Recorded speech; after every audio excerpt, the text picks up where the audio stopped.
आके इन्होंने बच्चों को मारा पीटा, बाहर निकाला और घर तोड़ दिया। मुन्ना कुरैशी को भी अंदर बंद कर दिया, वकील हसन को भी, मेरे बेटे को भी, मेरी बेटी को भी। इन तीनों चारों को ले जाकर थाने में बंद कर दिए। और सारा प्लॉट हमारा, ये मेरी नंद बैठी है बड़ी, ये अंदर बैठी हुई थी। अंदर बैठने के बाद भी उन्होंने सारा तोड़ कर, सामान कुछ टूटा हमारा अंदर ही, कुछ बाहर। बच्चों के रिजल्ट तक भी नहीं हम निकाल पाए, बच्चों के रिजल्ट भी हमारे अंदर ही, सब उसमें ही रह गए। अब हम कहाँ जाएंगे? क्या सरकार हमें बताएगी कि हम कहाँ जाएंगे? मेरे हस्बैंड तो हीरो थे उत्तरकाशी के, 41 मजदूरों की जान बचाई थी उन्होंने। सब उन्हें इतना सम्मान दे रहे थे, इतना सम्मान दे रहे थे, उस सम्मान के बदले आज मेरा मकान ले लिया। मोदी जी कहते हैं हाथ जोड़कर सबका साथ सबका विकास। हमारा विकास कहाँ है? किसे क्या कहें हम? हमारा तो एक टूटा फूटा घर था, कई बार डीडीए वाले आ चुके हैं। तुम्हें पता है अभी 2 महीने पहले मेरा हस्बैंड वहाँ गया।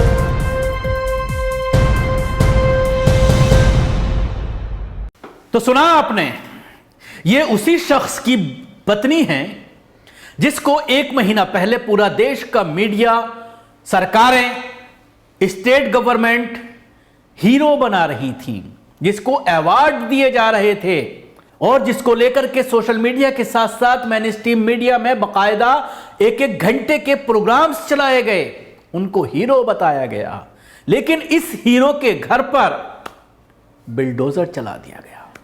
पत्नी ये सवाल कर रही है, मेरा पति जो देश का हीरो था, जिसने 41 मजदूरों की जान बचाई थी, 21 घंटे के अंदर 7 मीटर गहरी सुरंग, रैटमैन जिनको कहा जाता है, यानी चूहे की तरह वो खुदाई करते हैं अंदर अंदर।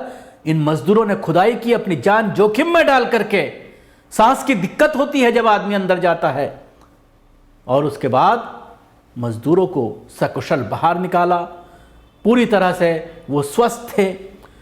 पूरे देश में इनको लेकर के जश्न मनाया गया, तारीफें की गई, अवार्ड दिए गए, बहुत से एनजीओज ने प्रोग्राम्स रखे, इनको सराहना की। लेकिन आज इसी सरकार ने, इसी मोदी सरकार ने इनको बेघर कर दिया है। दिल्ली का एक विकास प्राधिकरण है DDA, Delhi development authority, Delhi विकास प्राधिकरण, जिसकी करतूतें आए दिन सामने आती रहती हैं। आपने देखा था मेहरौली के कब्रिस्तान, मेहरौली की मस्जिद 700 साल पुरानी, उस पर किस तरह से बिल्डोजर ये कहते हुए चला दिया गया कि ये हमारी जमीन है, ग्रीन बेल्ट में आती है, डेवलपमेंट के लिए आ रही है।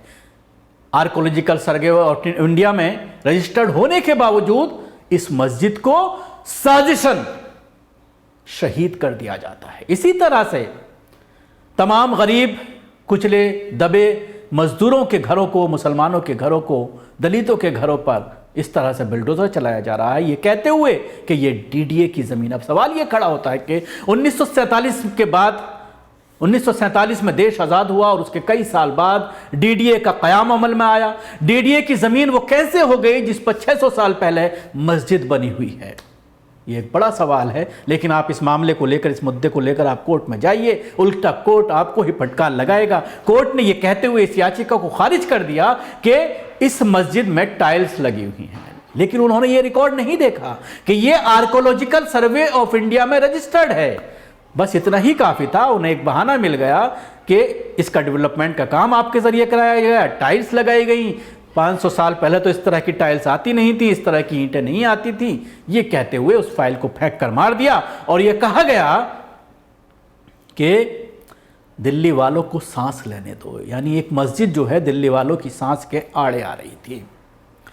तो ये मामला खजूरी खास का है, जहां पर अतिक्रमण विरोधी अभियान चलाया गया, जिसमें कई घरों को उठा दिया गया। डीडीए के इस अभियान के बाद बेघर होने वाले लोगों में वकील हसन भी शामिल हैं, जिन्होंने पिछले साल नवंबर में अपनी टीम के साथ उत्तरकाशी की सिलकियारा सुरंग में फंसे हुए 41 श्रमिकों को बचाने के लिए सम्मानित किया गया था। वकील हसन पेशे से रैट होल माइनर, यानी चूहे की तरह सुरंग खोदने वाले हैं।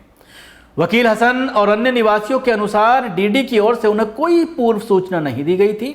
वकील हसन ने अपना घर ढाए जाने के बाद कहा, हमने सिलकियारा सुरंग में 41 लोगों को बचाया और बदले में हमें ये मिला।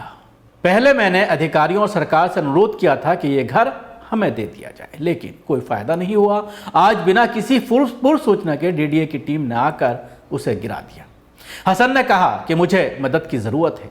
उन्होंने मुझे और मेरे बच्चों को पकड़ लिया है और हमें पुलिस स्टेशन में रखा गया है। उन्होंने हम से कुछ लोगों के साथ मार पिटाई भी की है। डीडीए ने कहा है कि अतिक्रमण विरोधी अभियान उस ज़मीन पर चलाया गया जो योजनाबद्ध विकास भूमि का हिस्सा थी। पुलिस ने कहा कि अभियान के दौरान अवैध रूप से निर्मित कई संरचनाओं को गिरा दिया गया है। डीडीए ने इस अभियान को लेकर पूछे गए एक सवाल के जवाब में कहा कि 28 फरवरी को डीडीए द्वारा खजूरी खास गांव में अपनी अधिकृत ज़मीन से अतिक्रमण हटाने के लिए जो है अभियान चलाया गया था। ये ज़मीन नियोजित विकास भूमि का हिस्सा है।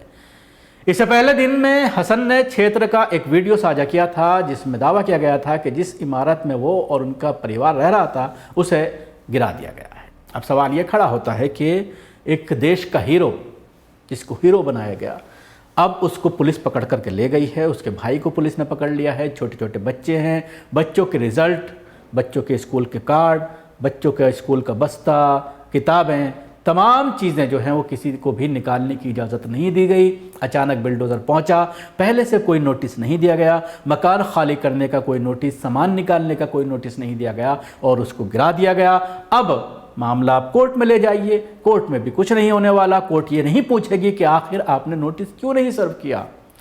इस तरह के मकान में कम से कम 15 दिन पहले आपको नोटिस देना होता है और उसका अल्टरनेट इंतज़ाम करना होता है उनके रहने सहने का। लेकिन आजकल एक नया सिलसिला चल पड़ा है बुलडोज़र का कि किसी के भी घर पर पहुंचिए, जा करके बुलडोज़र चला दिए और फिर उसका आप जो है कहीं कोई हिसाब किताब नहीं, कोर्ट भी कुछ नहीं पूछेगा, प्रशासन भी आपसे कुछ नहीं पूछेगा।